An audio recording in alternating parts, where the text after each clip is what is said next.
December 23rd brought a ton of holiday cheer and a plethora of surprises for gamers. In a year that just kept on giving, Sony Santa Monica graced PlayStation players with another round with the God Killer Kratos and a surprise DLC drop in the form of God of War Valhalla. Released on December 12th for PS4 and PS5, this completely free DLC brought players back to the Norse realms for a solo journey with Kratos and Mimir.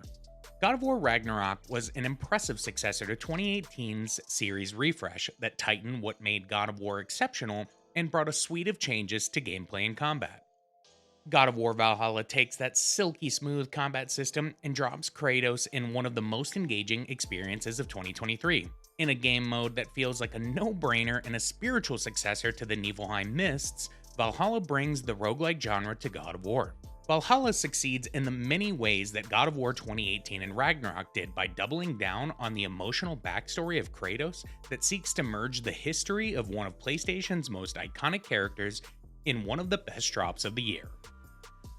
God of War Valhalla is a standalone DLC for God of War Ragnarok that takes the extensive combat system of God of War and Ragnarok and combines it with a roguelike gameplay formula to deliver an imaginative and highly replayable experience in the God of War universe. What makes Valhalla truly special is the sensational storytelling experience weaved into this combat-centric loop. Valhalla sets players in a post-Ragnarok campaign world where Kratos is contemplating Freya's proposal to join her council. Valhalla delicately handles the Ragnarok post-credit story beats, creating valuable new moments without ever directly alluding to specific actions in Ragnarok, which I think works great if you've yet to dive into Ragnarok's story. But on an unrelated note, just leave this and go do that right now.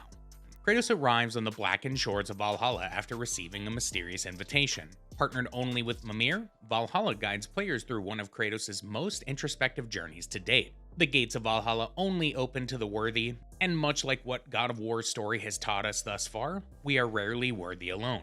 Freya, Sigrun, Eir, and Gunnar serve as the teachers and witness to Kratos' journey throughout Valhalla, consistently challenging both Kratos and Mimir to guide their preconceptions and understandings with the shifting tides that Valhalla presents. With each run, the narrative of Valhalla begins to unravel with new collectibles, paths, dialogue, and challenges entirely new to the franchise. One of the things that makes God of War 2018 powerful was witnessing a once-scorned, bloodthirsty godslayer transition into a man worthy of redemption. And while 2018's entry gave us a moving look at the ghost that still haunts the Spartan general, Valhalla seeks to challenge those burdens face-to-face in a way modern God of War has never taken on. God of War Ragnarok really led the way for this DLC, as it's the first time the modern titles recognize the moment-to-moment beats of Kratos' previous life as the Greek God of War. Valhalla puts players in some of these iconic moments going toe-to-toe with Greece's most threatening enemies for another round as you reach the upper levels of Valhalla, which for me was just critical nostalgia. One of the things that I feel is gained in the expansion of Kratos' story is the simultaneous journey of Mimir. Valhalla brings Mimir's reflections alongside with Kratos by setting the woes of Sigrun and his relationship at the forefront, using their relationship as a diving point for both he and Sigrun's traumas. I want to avoid spoilers as much as I can, so I'm going to stop there, but I went into Valhalla expecting some epic roguelike gameplay, but was handed a gripping narrative of Kratos' inner psyche. God of War's modern story has always been about giving Kratos a little therapy, but doing it in a way that is emblematic of Kratos by just killing literally everything. With a roguelike gameplay loop, Valhalla hands us a slimmer version of this formula in a highly digestible and incredibly exciting experience that's thrilling for newcomers, but over the top for longtime series fans. In terms of the gameplay mechanics, Valhalla is identical to its companions from a technical standpoint. However, Valhalla does give players a wide variety of brand new finishers and kill animations for both Norse and Greek enemies. Like most roguelikes, God of War Valhalla introduces players to a dynamic and ever-cycling system of gameplay advantages and disadvantages as you complete new areas. With each enemy group felled, Kratos is granted a chest that has the option to give him a new runic ability, overall stats, perks to his arsenal, or one of the currencies used in Valhalla. Valhalla and roguelike gameplay in general is about choice, and these choices may not always be what you want, but they force you into a new mode of gameplay and out of your comfort zone in ways that truly push your mastery of the gameplay systems. At the beginning of each run, you select your relic ability, your shield, and your rage type, and from there, you enter the gauntlet. There are multiple types of currency to obtain, Fleeting echoes, which are based entirely on the current run, when you die or complete the loop, your fleeting echoes are gone. You can use them to purchase long-term items outside of the loop, but they are seldom used for the long haul. They work opposite to the spirit seals and the mastery sigils. Spirit seals are used to change the overall presentation of Valhalla, granting you better opportunities for goods and rewards in each run, whereas the mastery sigils are used for upgrading Kratos' health and rage, as well as his other stats. These currencies are earned by defeating enemies and slaying Valhalla's Chosen, who are typically higher tier enemies.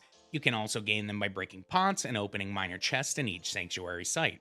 The sanctuary sites being reimaginings of iconic Ragnarok locations that function as opportunities to branch your experience, choosing new rewards and paths in your run. As you can expect, you can't just grow monstrous and undefeatable. While your stats can essentially keep growing because it's likely you'll never reach max stats, you can unlock a light and heavy runic attack for each weapon that once unlocked, that is your move for the run. And you have a select number of glyph spots that house your perks. You can upgrade the number of glyphs you can have with spirit seals, but there are limits of course. Valhalla does a good job of offering risk and reward by tasking players with specific options for disadvantage that reward with valuable glyphs, as well as mastery challenges that grant fleeting echoes by completing things like not getting hit in an encounter. Valhalla has an upper and lower realm that really set the two experiences apart both in artistic depiction and challenge.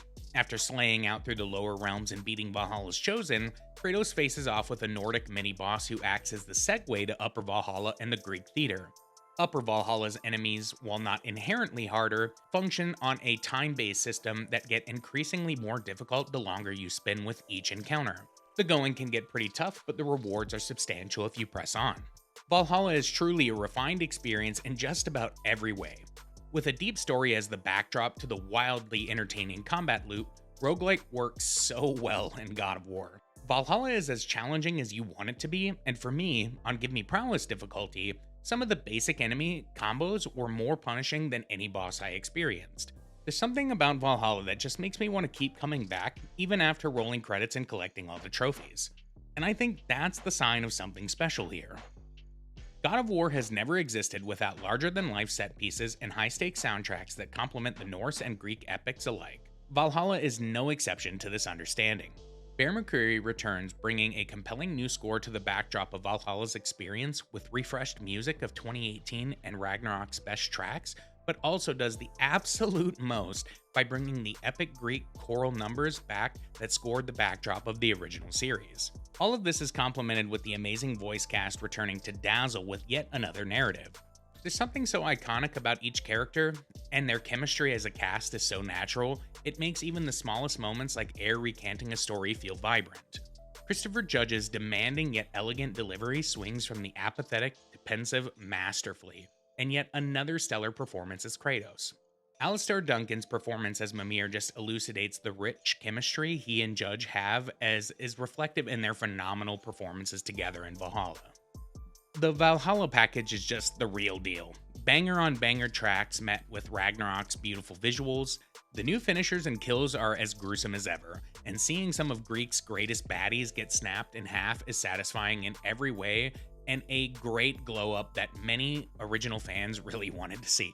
The set pieces and environment will always be the star of the show for me.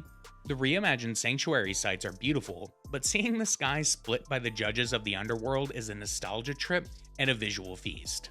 The Greek upper realm is gorgeous, and the small changes of the pots from the lower to the upper realm is such a nice little touch. Valhalla as a DLC is just too good. I also want to take a moment to mention the fantastic armor and weapon customization they brought to the DLC. Strictly cosmetic, Valhalla lets you stylize Kratos and his arsenal any way you want, with awesome cosmetics to chase by completing labors and challenges, and purchasable with in-game seals and currencies reinforcing the absolutely zero paid-for content. The audio and visual teams deliver yet again by using the sensational assets that Ragnarok already has, and making changes and tweaks that make the environments, sounds, and experience feel entirely new. I would be hard-pressed to find things to complain about with God of War Valhalla. I did have the game crash once right at the gate to the final boss of the loop, but Santa Monica has since patched that bug, brought balance changes, and leveled a few things within like a week of dropping this. Again, I remind, totally free DLC. I would have absolutely paid $20 for this. Doing every little thing, fully upgrading Kratos, and going to each upper combat theater and special arena, I put about 20 hours into this DLC. Valhalla feels like a victory lap for Santa Monica and a gift to fans of all experience levels with the franchise. While epic on its own, God of War finally returns to its roots not for gameplay or feel, but for its iconography and setting, which served not only as an amazing plot element, but served as a thank you to lifelong fans of God of War. And without getting too far into it, Valhalla should serve as the model for the rest of Sony's first-party studios as a realistic way to support their single-player endeavors into the future. Not live service, but more Legends mode, Ghost of Tsushima, more Valhalla. While we wait for Sony to make the right call, I'm gonna hop back into Valhalla and give this a 10 out of 10. The roguelike genre looks so good on Kratos, and the rich history and storytelling capability of Santa Monica are a match made in heaven for one of the best outings in the God of War franchise. This experience is free and a must-play for all God of War fans, and I can't wait to see what the story's implications have on the future of the franchise. Thank you for your time and energy. Let me know what your thoughts on Valhalla are in the comments. Help this video by liking and sharing, and support the channel by following for more gaming news and content.